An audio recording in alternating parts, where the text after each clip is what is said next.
Fala, Dev, beleza? Convido você agora, nesse momento, a assistir uma sessão de live coding comigo.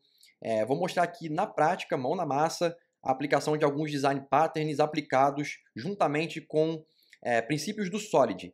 Qual é a proposta aqui? Se você está num projeto, principalmente projetos grandes, se você quer ter um código que é fácil de testar, que é fácil de dar manutenção, fácil de colocar coisa nova sem quebrar o que já existia, esses conceitos que eu vou mostrar aqui são conceitos que são fundamentais. Inclusive, as vagas hoje em dia de empresas que pagam mais, tanto aqui no Brasil quanto fora, todas elas exigem esse tipo de conhecimento. Eu acho que a arquitetura de software e testes são os conhecimentos fundamentais que você tem que ter para pegar as vagas mais bem pagas do mercado. Não são conhecimentos fáceis de você adquirir, você precisa realmente treinar bastante, estudar bastante. São diversos livros complexos que você precisa ler para conseguir chegar nesse nível de conhecimento. Vou mostrar para vocês aqui um pouquinho na prática de como é que funciona isso, tá bom? Então eu vou replicar aqui uma parte pequena do Clean Architecture, que seria a parte relacionada a repositórios. Então eu vou fazer aqui um repositório que se comunica com uma API, e aí nessa parte eu vou conseguir mostrar para vocês aqui a aplicação de diversos desses conceitos e vou explicando aqui conforme eu for fazendo. Então vai ser uma aula relativamente longa aqui, pelo menos 30 minutos eu acho que vai demorar. Então senta na cadeira aí, vai com calma, mas vai valer a pena com certeza cada minuto que você vai ficar aqui sentado. Vou começar aqui criando uma API do zero, tá bom? A API aqui vai ser realmente o mais simples possível, o foco vai ser no front-end, tá? Vou criar uma pasta aqui que eu vou chamar back-end. Vou acessar pelo terminal essa pasta do back-end e vou rodar aqui npm init-y. Você precisa ter um Node na sua máquina para você conseguir fazer isso. Estou criando um servidor Node mais simples possível. Depois eu vou rodar aqui npm i de install, né? E eu vou rodar o Express. O Express é uma biblioteca que me ajuda a criar uma API de forma bem simples. Então eu vou abrir aqui minha pasta do back-end, vou criar um arquivo index.js. Nem vou criar aqui com TypeScript, vai ser bem simples mesmo, tá? O que eu vou fazer aqui? Eu vou criar primeiro, pegar a biblioteca do Express. Aqui dentro eu vou fazer um require nessa biblioteca que eu instalei. Aqui seria, Express. Depois eu vou rodar aqui const app, que eu vou criar uma instância desse Express que a gente baixou aqui da biblioteca. E tendo essa instância do app aqui dentro, eu basicamente posso rodar aqui um app.listen e eu mando ele rodar uma instância do meu servidor numa porta que eu defini. Vou botar aqui a porta 7000, que eu costumo utilizar. E eu vou definir aqui uma rota para a gente ficar ouvindo. Então seria uma rota do tipo get. Qual URL? Então seria localhost 7000 e depois a gente vai colocar aqui, por exemplo, /users. E aqui dentro a gente tem os dados do request e do response. Eu basicamente vou fazer aqui algo super trivial, tá bom? Eu vou botar aqui dentro, por exemplo, um res.json e eu vou mandar ele responder com um JSON só com o nome, por exemplo, Rodrigo, tá bom? Não estou preocupado que esses dados aqui sejam dados reais, que sejam algo muito complexo. Eu só quero que tenha uma API rodando, que eu possa me comunicar com ela, me respondendo alguma coisa de verdade, para a gente fazer algo um pouco mais real. Como é que eu sei que isso aqui está funcionando, Rodrigo? A gente vem no package.json, troca o script aqui, cria um script de start e manda ele rodar o Node no arquivo que a gente quer, que é o index. Para testar isso aqui, a gente vem dentro da pasta do back-end, tu roda npm start, que foi o script que a gente criou agora. Se tudo der certo, ele vai ficar aqui presinho esperando. Se você quiser ter uma confirmação um pouco maior que isso aqui está funcionando, você pode botar dentro do listen um callback e botar aqui dentro, por exemplo, um console.log, só para ele escrever alguma coisa aqui no nosso terminal. A gente bota aqui, por exemplo, running, só para ele indicar que está rodando. Você roda de novo aqui o start, e ele vai ficar com o running aqui rodando preso. Ou seja, a partir desse momento eu tenho um servidor que já está rodando na porta 7000, e se eu fizer uma requisição HTTP localhost 7000/users, ele deveria me responder um JSON com o name Rodrigo. É isso. O que eu vou fazer? Eu vou pegar meu terminal aqui, vou criar duas abas nele, vou deixar esse servidor rodando aqui do lado para a gente não precisar mais voltar nele, e eu vou usar esse terminal aqui menorzinho, maiorzinho, só que um pouco menor, que tem meu vídeo aqui do lado, para a gente poder rodar outros comandos aqui relacionados ao aplicativo, que seria o Dart. Então, vou fechar isso aqui que a gente criou, tá bom? O aplicativo, a princípio, é o foco principal aqui desse treinamento. O back-end vai ficar aqui fechado. O que eu vou fazer? Para a gente conseguir testar um código em Dart, eu criei aqui na raiz do projeto um main.dart, tá? Para eu rodar isso aqui, eu basicamente rodo dart main.dart, que é o nome do arquivo que eu estou executando. Como eu não tenho nada, ele provavelmente vai reclamar. Não, ele está reclamando que eu estou na pasta do back-end. Primeiro eu tenho que voltar para a raiz do projeto. Vou limpar aqui, depois eu vou rodar o main.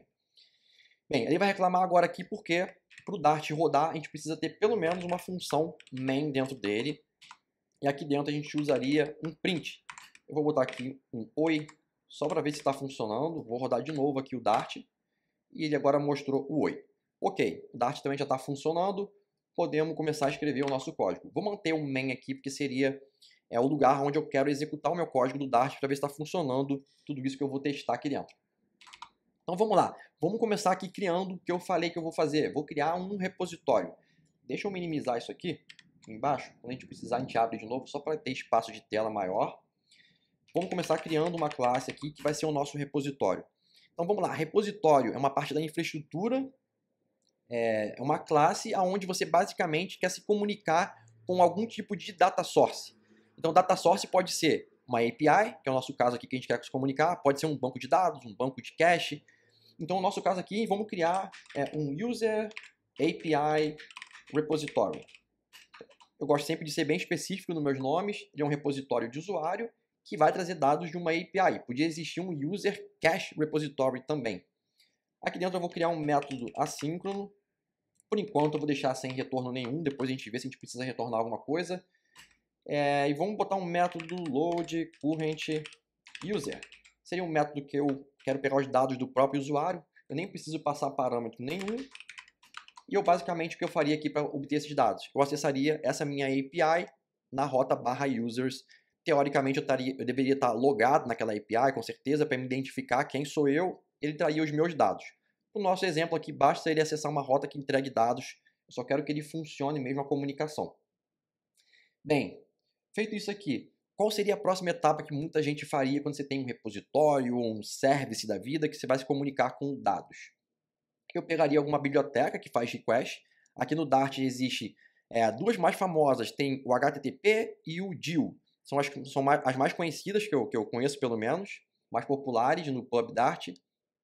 E vamos começar aqui testando, por exemplo, com a biblioteca do HTTP. Como é que eu faria um request aqui dentro? Você pega a classe client dessa biblioteca aqui do HTTP, cria uma instância desse cara, e aqui dentro eu já tenho métodos como, por exemplo, delete, get, post, put. Então eu faria basicamente um get. E aqui dentro eu tenho que passar para ele uma URI. Então aqui dentro eu usaria, por exemplo, URI.parse e passaria para ele aqui uma URL http localhost 7000 que a gente definiu, né? /users. Então teoricamente, se eu fizer isso aqui de forma assíncrona, eu vou acessar a minha API e isso aqui vai me retornar os dados com aquele JSON. Então, vamos ver se isso aqui funciona primeiro. Vamos botar aqui em final response, que é a forma que essa biblioteca me retorna. Né? O get retorna um response, que é um objeto deles. Dentro desse response, a gente vai pegar aqui e fazer um print, talvez. Print response.statuscode. Depois vamos fazer um outro print, seria o response.body. Bem, o body é a resposta que veio da minha API. Qual o problema? Esse body vem como string. Se eu quiser mostrar ele aqui como um JSON de fato, eu preciso fazer um decode nisso. Então eu usaria aqui um método do Dart, que é o JSON decode. E aí ele vai pegar essa string que vem na resposta do meu body e vai converter isso aqui para um objeto, para um map. Aí ele vai usar aqui o Dart convert para fazer isso. Bem, creio que isso aqui é suficiente. O que eu preciso para ver se isso aqui está funcionando de fato? Criar uma instância do user repository dentro do meu main. Então vamos criar aqui final repo, seria uma nova instância do user repository. Depois eu rodo aqui o repo.load current user. Teoricamente isso aqui, vamos até botar esse método aqui do main como assíncrono. Vamos botar o await aqui na frente. E vamos ver o que acontece se a gente rodar isso aqui. Vou voltar o meu terminal aqui embaixo. E vou de novo rodar aqui o Dart main.dart. E aí ele mostra pra gente aqui status code 200, né? Deu sucesso. E o response.body veio um objeto com o name Rodrigo. Perfeito. Então a comunicação com esse back-end que eu criei já está funcionando. Então essa lib funciona de forma bem simples, né, até. Qual é o principal problema que eu já vejo aqui de cara, fazendo isso aqui que eu acabei de fazer? Bem, o primeiro problema para mim aqui é óbvio. Estou fazendo aqui um repositório. Obviamente num projeto até pequeno, né? Pequeno, médio, quanto mais crescer o seu aplicativo, mais repositórios você vai ter. E um repositório pode ter vários métodos também, né? Você pode ter várias coisas que você quer fazer com o usuário, você quer fazer um load, você quer adicionar dados dele, trazer dados pessoais, dados do endereço dele. Então você teria vários métodos aqui dentro, cada um dele vai acessar uma rota diferente e vai trazer dados diferentes. Você vai começar a replicar muita informação aqui dentro. Por quê? Eu sempre vou acessar esse client dessa maneira, eu sempre vou fazer no meu get o parse da URL e converter uma string para esse URI. Se eu tiver headers, eu vou ter que passar headers dentro de cada um desses requests. Muitas vezes a nossa API exige alguns headers que são padrões para a gente passar para eles, então seria aqui uma replicação de código. Eu sempre vou ter que tratar aqui o status code, se der erro, como é que eu faço para tratar? Eu sempre vou precisar converter essa string aqui para um JSON e depois mapear em algum tipo de objeto. Então são coisas que você vai repetir o tempo todo. Então a primeira coisa que eu faria, ao invés de fazer isso aqui na mão, cria um componente. Porque nesse componente você vai centralizar todas essas partes que são particulares da biblioteca. Então eu pegaria, por exemplo, esse código aqui, traria para uma classe. Vamos criar aqui um final class http get client, por exemplo. E aqui dentro eu vou ter um método. Por enquanto vamos botar aqui future void. Vou chamar ele de get também, tá bom? E vamos ver o que a gente precisa dentro dele aqui. Ele vai ser assíncrono também. E vou dar um Ctrl V aqui dentro. E vamos analisar o nosso código, o que a gente precisaria fazer aqui dentro. Bem, aqui dentro é um get, né? Eu não vou fazer um get para essa rota especificamente. Eu vou fazer um get para uma rota que eu receber. Então, o meu get poderia receber de forma nomeada, por exemplo aqui, obrigatoriamente, uma string URL. E aí, a primeira coisa que eu vou ganhar já de bônus fazendo isso aqui, eu não preciso mais fazer o URI.parse dentro de cada um dos meus repositórios, né? Eu posso passar simplesmente a URL. E aí essa URL eu faço o parse automaticamente aqui dentro. Eu não preciso mais fazer tratamento de status code aqui dentro, fazer o JSON decode. Então, esse tipo de coisa você vai ganhar. E são detalhes específicos dessa biblioteca também. Então aqui dentro a gente trocaria, ao invés disso a gente faria o quê? A gente criaria aqui um final http client. A gente vai criar aqui uma nova instância do HTTP client. Vou criar aqui. Para não perder o que a gente fez aqui, eu vou chamar aqui embaixo depois http client.get. E no get a gente vai passar para ele direto a URL de forma nomeada. Então temos que botar aqui URL, dois pontos, e vamos botar o await na frente. Beleza? Bem, se a gente quiser continuar fazendo esses prints aqui dentro, a gente pode. Se você quiser fazer um print agora só da resposta que veio daqui, você pode modificar um pouquinho também. O que a gente pode fazer? Ao invés de eu retornar void aqui dentro, vou até botar aqui o get em G maiúsculo. Acabou não pegando. Aqui dentro o que eu vou fazer? Ao invés de eu fazer isso, vamos botar para ele retornar aqui dynamic, tá bom? Por que dynamic? Porque no meu caso aqui eu poderia mandar ele retornar um map, porque a nossa resposta é um JSON. Mas teoricamente uma API pode retornar para você um JSON ou um array. Ou até mesmo uma string, mas você pode criar até uma regra que a sua API sempre vai ser no formato JSON. Então seria sempre um mapa ou uma lista. Então, na dúvida, coloca aqui dynamic, pode retornar qualquer coisa. A gente não sabe qual tipo de retorno que vai vir da nossa API. E aqui a gente daria, por exemplo, um return. Isso aqui que a gente fez. JSON decode response.body. E aí ele já retorna para a gente aqui a resposta em JSON, ao invés de ele retornar isso aqui como um string. E aí aqui no nosso print, a gente pode dar aqui, por exemplo, um print, pegar a resposta desse cara aqui, ó, final response, e o response já seria, aqui no nosso caso, o JSON. A gente pode até chamar aqui, se preferir, de JSON direto.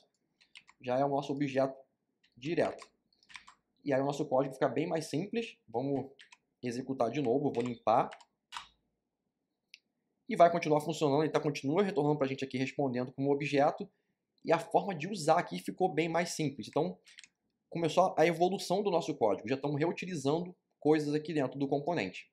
Bem, alguns problemas que a gente tem ainda, que a gente continua tendo no nosso código. Bem, o primeiro deles que eu vejo de forma bem clara é o quê? O meu repositório está criando a instância da sua dependência. Ou seja, o meu repositório depende de um client HTTP. Tá bom?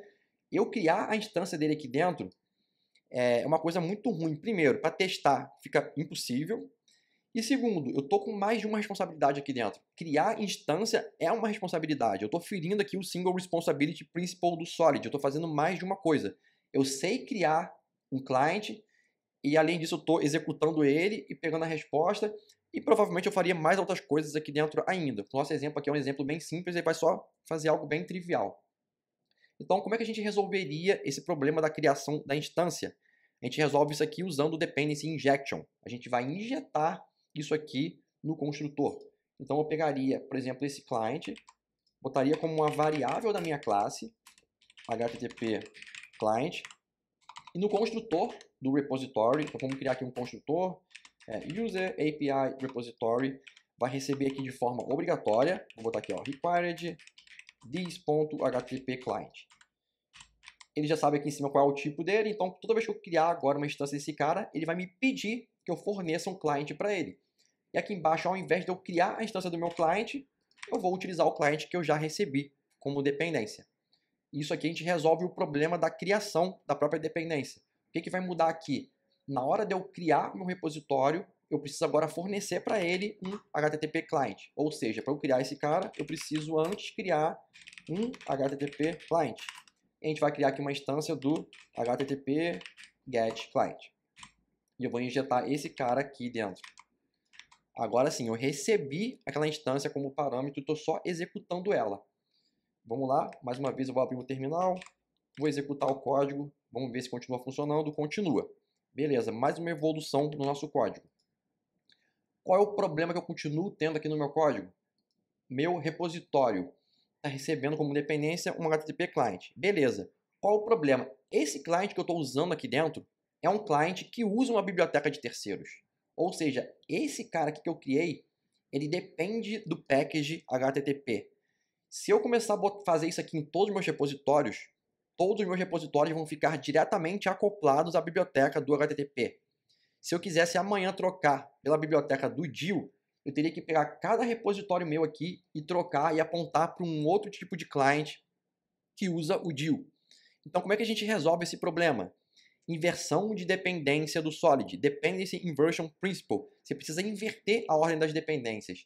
Ao invés do seu repositório conhecer sobre uma classe concreta, a gente faz ele depender de uma abstração. E a classe concreta que vai implementar essa abstração que eu vou criar, ela fica na camada que vai implementar. E aí, ao invés do meu repositório conhecer sobre a implementação é que vai conhecer sobre o meu repositório através de uma interface. Você vai inverter a ordem das dependências aqui. Então, na prática, o que eu preciso fazer é, esse HTTP GET Client que eu criei, ele precisa ser uma interface, não uma classe concreta. E eu preciso ter uma classe concreta que vai implementar essa interface. Esse nome que eu dei aqui, HTTP GET Client, como ele é um nome bem genérico, eu usaria ele para interface. Então, o que eu faria? Duplica esse cara aqui, talvez, para a gente ganhar um tempinho. E esse cara aqui vai ser um Abstract Interface Class. Esse cara aqui, Abstract, por quê? É uma classe que não pode ser instanciada. Interface, porque eu não quero que seja possível fazer herança desse cara. Todo mundo que quiser usar essa interface precisa implementar tudo que eu defini aqui dentro. E ele vai ter um método que vai ser isso aqui que a gente definiu, só que sem o corpo. É um método abstrato, ou seja, todo mundo que usar essa interface precisa definir o seu próprio GET, a implementação do seu GET. Isso que a gente fez aqui é uma implementação que usa a lib do HTTP. Então, esse cara que a gente criou, na verdade, ele é um adapter. O adapter é um design pattern que é criado para você adaptar duas interfaces diferentes. Vamos entender isso aqui melhor. Vou trocar esse nome, só para não ficar os dois iguais e ele ficar reclamando. Eu vou chamar aqui de HTTP adapter. Vamos lá. Primeiro, HTTP que está aqui na frente é por causa do nome da biblioteca, tá bom? Se eu estivesse utilizando aqui o DIL, eu chamaria de DIL adapter, tá bom? Então é um adaptador que usa a lib do HTTP para fazer uma adaptação de duas interfaces. Quais? É essa que eu criei, que é a forma que eu quero trabalhar fazendo o get, que eu defini aqui em cima, com a interface da biblioteca que eu estou utilizando. Então, eu estou adaptando duas interfaces diferentes. Eu peguei isso aqui, então eu preciso, nesse meu adaptador, implementar essa interface. Quando eu implemento ela, eu vou ser obrigado a fazer aqui dentro um @override, sobrescrever os métodos que eu defini aqui dentro, tá bom? Então eu vou ter aqui um método com a mesma assinatura que eu tinha aqui em cima e aqui dentro eu vou colocar o corpo da função. Ou seja, eu estou adaptando quais interfaces? A minha, que é esse cara aqui que eu defini aqui em cima, com o get da biblioteca do HTTP. Então aqui eu recebo um URL como string, aqui dentro eu tenho que chamar ele como URI. Estou adaptando as duas interfaces. É isso que esse design pattern faz. E aqui dentro, como eu posso ter outros métodos, eu posso ter post, put, delete, o ideal é que você não fique criando client HTTP o tempo todo. Isso aqui é uma coisa que você pode criar como uma variável interna do seu adaptador. Né? Você pode ter aqui final, client. Você pode até, inclusive, já criar ele diretamente, não precisa nem ser no construtor. Provavelmente uma coisa que você pode fazer aqui, aqui seria só minúsculo, né, na verdade. E aqui embaixo você usaria esse client direto que você definiu aqui em cima. Provavelmente uma boa ideia aqui, caso você fosse aplicar o TDD, testes, que é como a gente mostra dentro dos treinamentos que eu faço, talvez fosse bom você injetar esse client também no construtor, para você poder fazer uma versão mocada desse client, para poder testar isso aqui de uma forma melhor. O nosso exemplo aqui, só de eu criar o client fora, já está um pouquinho melhor. Bem, e é basicamente isso. Então, criamos um adaptador, tá bom? Temos a interface. Qual o problema agora? O nosso código estava criando uma instância do HTTP GET Client. Isso aqui eu não posso criar instância disso mais, porque é uma classe abstrata, é uma interface. O abstract diz, eu não posso criar instância disso. Eu tenho que criar uma instância de uma classe que implementa essa interface, que seria o adapter. Então, aqui em cima, na verdade, a gente vai criar o adapter, ok? E a gente vai injetar esse adapter aqui dentro. Bem, vamos rodar o código de novo. Vamos ver se a gente quebrou alguma coisa.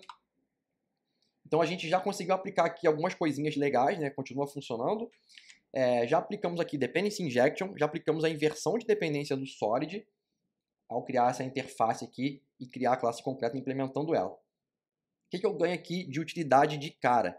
Se eu quisesse trocar amanhã a biblioteca do HTTP pela DIL, o que eu faria? Todos os meus repositórios, eu estou instanciando eles recebem um HTTP client, beleza? Então o que eu faria? Eu criaria um outro adaptador, então deixa eu duplicar esse cara. Eu chamaria, por exemplo, aqui de DIL Adapter, tá bom? Ele vai implementar a mesma interface que eu tenho. Como é que o DIL faz request? Ele tem um objeto dele que ele chama de DIL mesmo, tá bom? Então DIL é da biblioteca dele. Vamos fazer aqui um import aqui em cima da biblioteca. E com esse client do DIL, ele faz request também. Inclusive o nome que ele usa também é get, tá bom? Só que ele faz um pouquinho diferente. Ele recebe aqui primeiro o path dele como uma string. Então a gente passaria aqui dentro a URL direta. Então ele recebe isso aqui como uma string também, que nem a gente criou na nossa interface. E se você precisar passar query string, os headers, ele tem outras opções diferentes aqui. Então, ou seja, cada biblioteca tem a sua forma de fazer o request. É para isso que serve o adapter. Você adapta o que a gente definiu para a interface dele.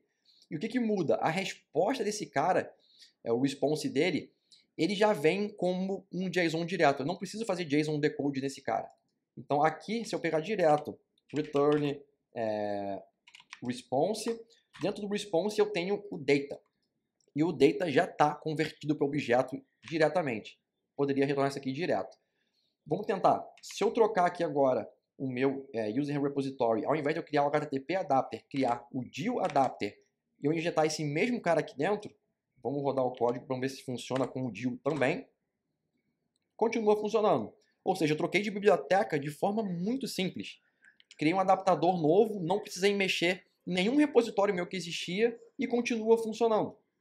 Então, isso aqui é útil. Às vezes você precisa ter esse tipo de manobra numa aplicação sua, uma biblioteca cai em desuso, você precisa trocar. Você criando esse esquema de adaptadores, você torna muito simples essa mudança. Então isso aqui é muito importante num projeto grande, num projeto sério, porque biblioteca de terceiros você não tem controle. Ela de uma hora para outra o cara resolve tirar a manutenção, ela cai em desuso, aparece uma melhor, mais performática, você tem que ser possível trocar essas bibliotecas com o menos custo possível no seu projeto. O único problema que eu vejo ainda nisso aqui que a gente fez da forma que está, todo repositório meu eu estou injetando um client, né? Eu teria que ficar trocando a instância de cada um cara que eu estou injetando aqui dentro. Você pode simplificar isso aqui também usando factories. Então você pode criar os seus repositórios recebendo esse HTTP client, e ao invés de eu passar a instância para ele aqui direto, o que você pode fazer? Você pode criar, por exemplo, um factory que retorna cadê a classe aqui? HTTP getClient. Então você pode criar aqui uma classe, uma função que retorna um client HTTP, e você chama aqui ele de make HTTP getClient, tá bom? Então a função de factory é uma função que cria instância para gente. E aqui dentro o que você vai fazer? Você faz essa factory usar o DIL adapter, porque essa DIL implementa essa interface. Então eu posso usar ele como retorno para esse tipo de interface, ok? Ou seja, aqui dentro eu usaria isso. Nem preciso mais ter isso aqui dentro. O que eu ganho com isso? Se amanhã eu precisar trocar meus repositórios todos para usar o DIL para o HTTP ou vice-versa, basta eu trocar esse factory para usar aqui dentro o HTTP. Eu troco num lugar só. E os meus repositórios todos, quando eu criar eles, eu uso esse factory. Então essa aqui é a vantagem clara do factory. Uma das vantagens, né? São duas vantagens que eu vejo óbvias. Primeiro, quando você muda uma coisa, você não precisa mudar vários locais ao mesmo tempo, você muda num lugar só. Essa aqui é a grande vantagem que eu vejo. E segunda, criação de objetos que são complexos, você faz uma vez só num lugar. Tem muitos objetos que você precisa criar que dependem de 4, 5 objetos, e a criação dele é complexa. Então você coloca isso aqui dentro de um lugar só, evita a replicação de código, que seria o princípio do Don't Repeat Yourself. Bem, é isso. Design Pattern do Factory aplicado aqui também. E vamos lá, chegando num ponto que a gente já tem aqui, então, comunicação com a API funcionando, tanto com HTTP quanto com o DIL. O que eu quero fazer agora? Chegou uma requisição para mim aqui, minha empresa pediu para mim que eu preciso começar a fazer log das coisas. Então, tá dando muito problema, toda vez que o usuário está acessando aquela tela, está dando uns erros esquisitos, eu quero investigar, eu quero saber o que está acontecendo, e me pediram para eu fazer log de todas as requisições que eu fizer, para eu saber aquela requisição que eu fiz, qual foi a resposta que eu tive, requisição para a rota que eu fiz, deu sucesso, deu erro. Então você começa a quer implementar aqui um log na sua aplicação. E aí como é que você faria um log aqui dentro? Bem, eu pensaria de cara que eu tenho esse meu repositório que é onde está dando problema, né? Então eu vou implementar um log aqui dentro. Bem, para nossa aplicação, fazer um log aqui seria, vou fazer algo tão simples quanto um print como esse, tá bom? Então, na prática, a gente pegaria um objeto, eu vou só exibir ele na tela, você pode fazer o que você quiser com aquela informação, você pode enviar para uma API e salvar no banco de dados, você pode enviar para um serviço de terceiros que faz log para você e você paga, então você tem uma infinidade de opções, você escolhe o que você quer fazer. O que importa é como que você vai fazer isso aqui de uma forma que você não precise mexer em tudo que você já criou. Então vamos lá, dentro do meu repositório, isso aqui que eu estou fazendo já é uma espécie de log, né? Imagina que ao invés disso aqui, eu estivesse fazendo um request para uma API salvando. Fica meio que óbvio que ao fazer esse log aqui, né, que seria o código que implementa o log em si, que está uma coisa repetitiva. E também que é uma coisa que está invasiva, né? Eu estou colocando a função de fazer log dentro do meu repositório. Mais uma vez, eu estou indo contra o princípio do Single Responsibility Principle. Esse repositório serve para eu fazer comunicação com uma API aqui e mostrar os dados desse cara. Estou consumindo uma fonte de dados. Log é uma outra coisa. Então, eu estou fazendo duas coisas ao mesmo tempo. Então, ao invés de eu fazer isso aqui dentro, seria melhor um componente de log fazer isso aqui para mim. Então, de cara o que eu faria? Criaria aqui, por exemplo, um final class logger, por exemplo. Esse logger vai ter aqui uma função, vou botar assíncrona também, tá bom? Não me retorna nada, e eu vou chamar aqui log. Bem, o que eu vou fazer aqui dentro do log? Como é que eu escrevi tudo errado aqui? Log, assim que fechou a função. Bem, depende do padrão que você escolher, mas geralmente quando a gente faz um log, a gente tem basicamente uma chave e um valor. Eu crio uma chave e eu boto um valor para ela. O que eu vou fazer? O meu log eu vou botar que ele vai receber dois parâmetros, uma chave como string, eu vou chamar aqui de key, e eu vou botar depois um required.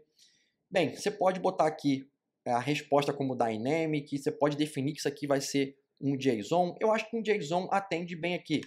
Você bota aqui um mapa, string dynamic, porque a resposta de cada item do seu JSON pode ser qualquer coisa, né? A gente chamaria aqui, por exemplo, de value. Então, é basicamente uma chave valor. Na chave é uma string e no valor vai vir um JSON. Aí eu posso criar, por exemplo, criei um log, acessei um HTTP request.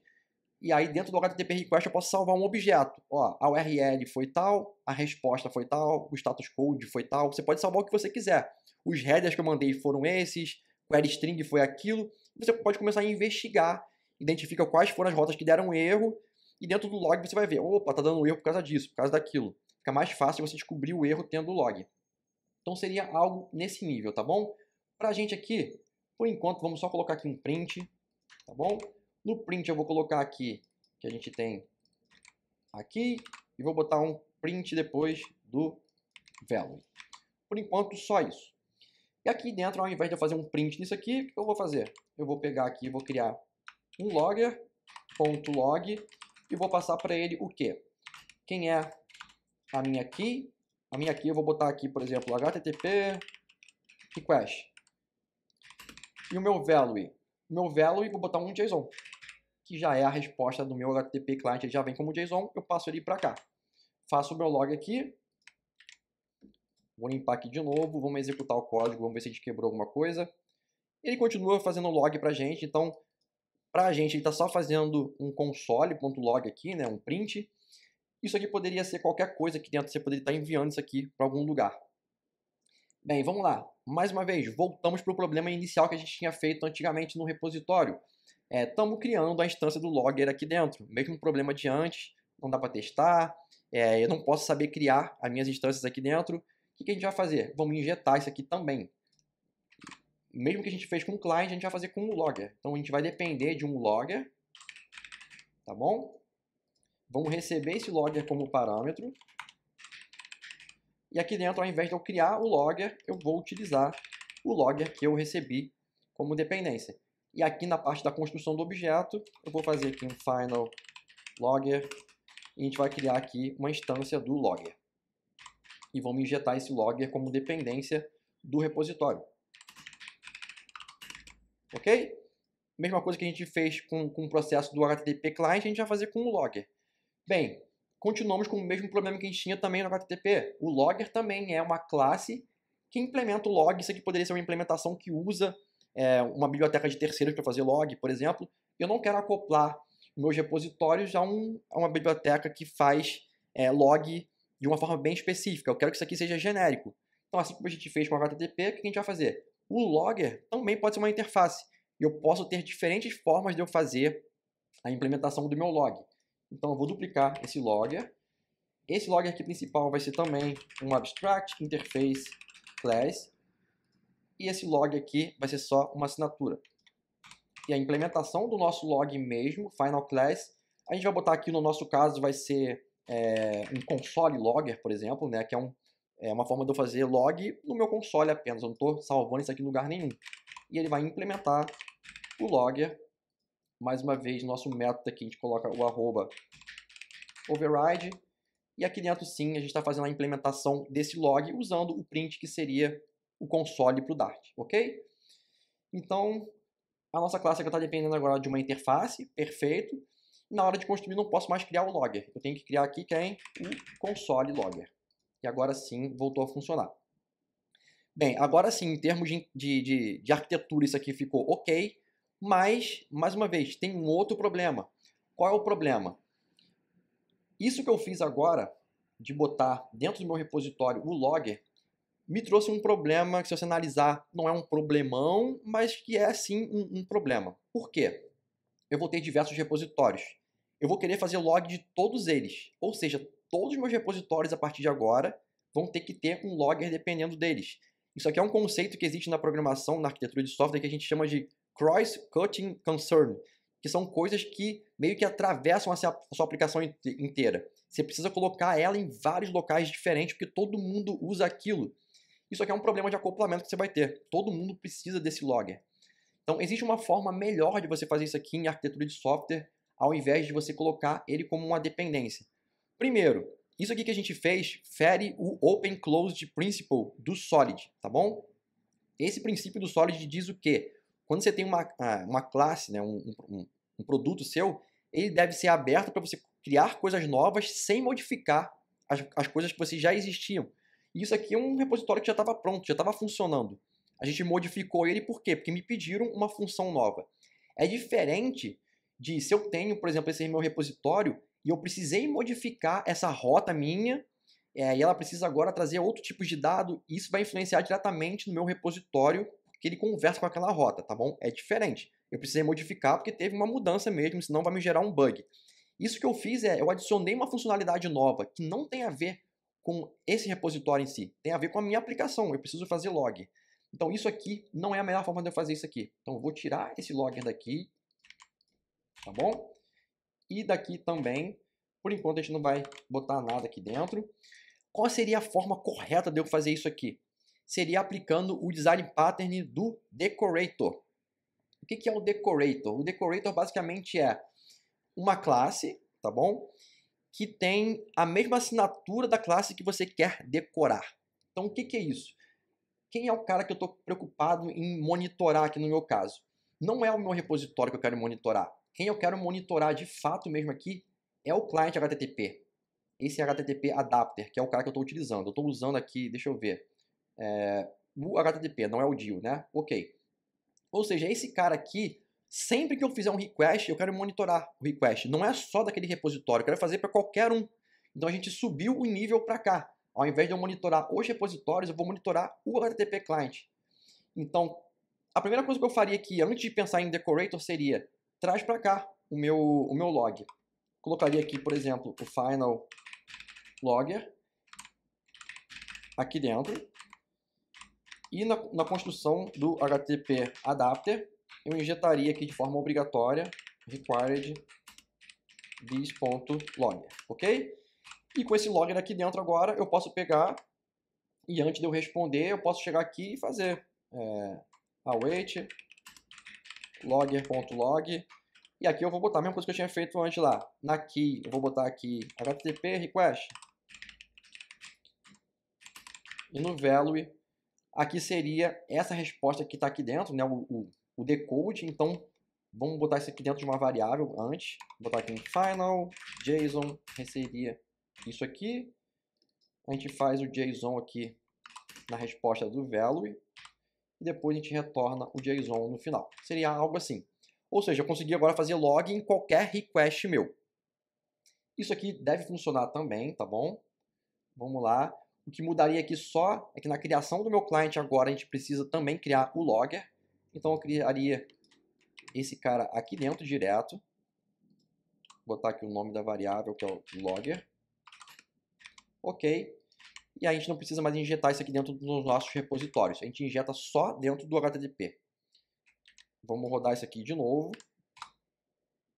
Continua funcionando. Bem melhor do que estava antes, né? Estamos injetando num lugar só.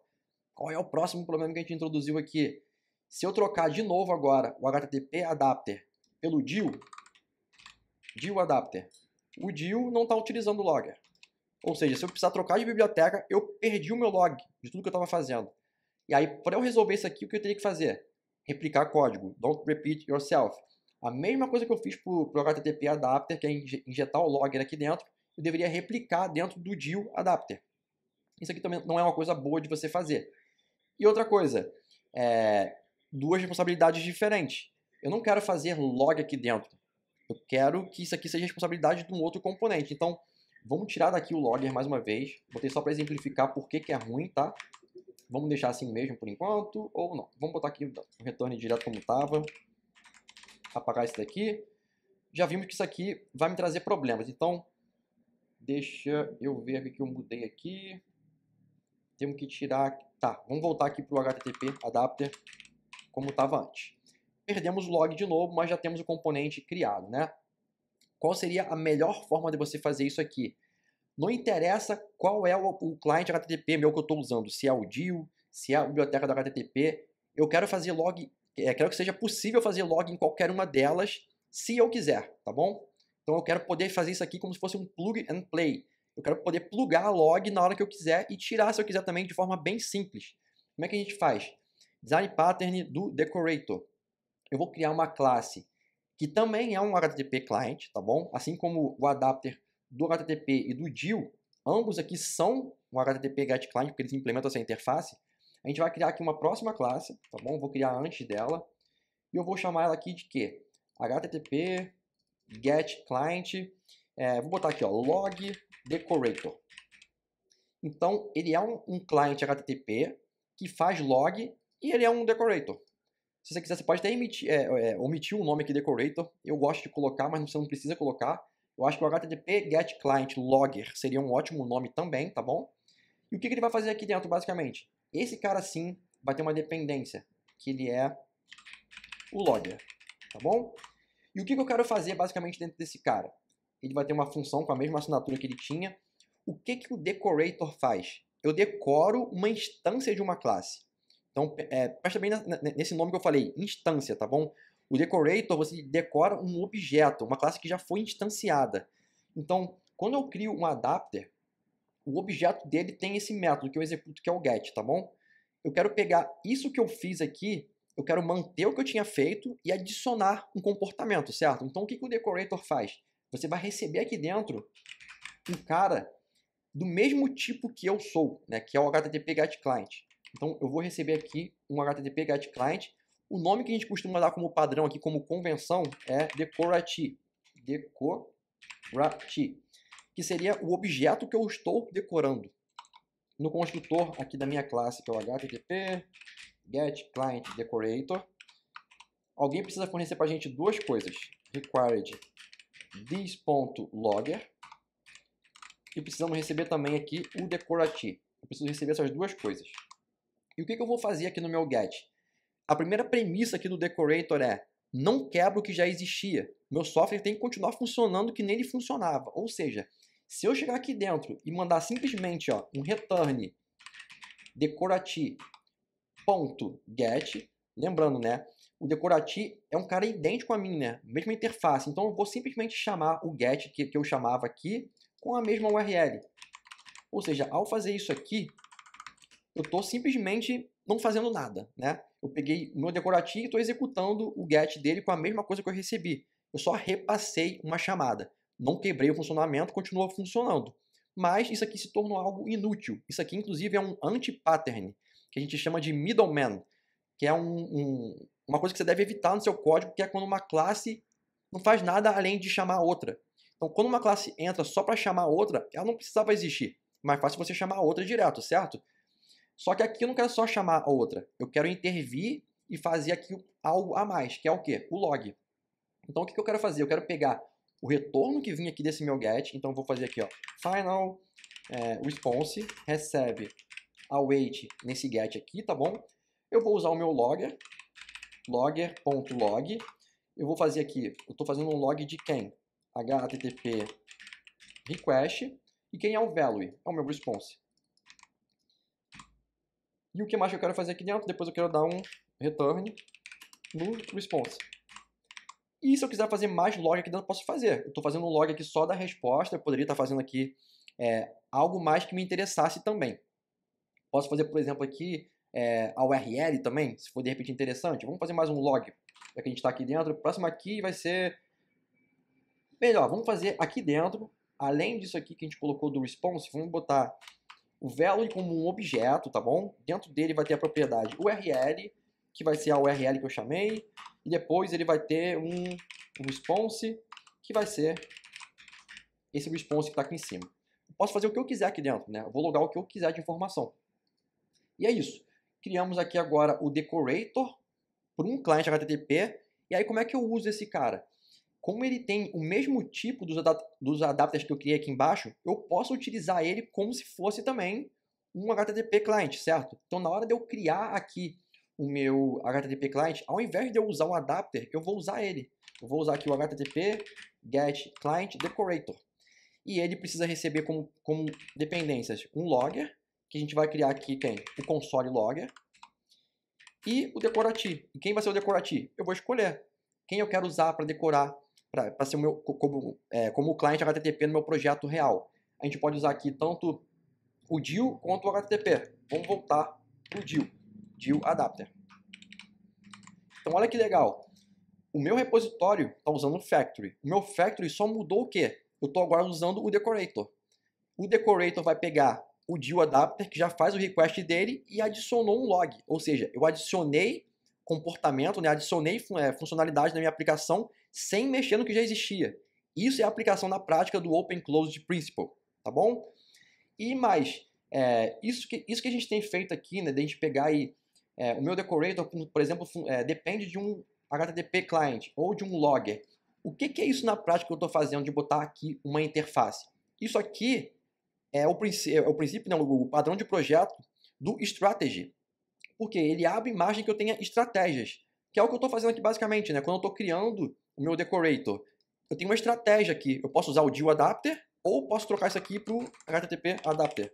Eu tenho estratégias diferentes. Por quê? Porque eu tenho uma interface. Ela me permite que eu crie diversas opções de estratégias. Eu posso escolher qual que eu quero utilizar aqui dentro. Então isso aqui é possível porque a gente está seguindo quem?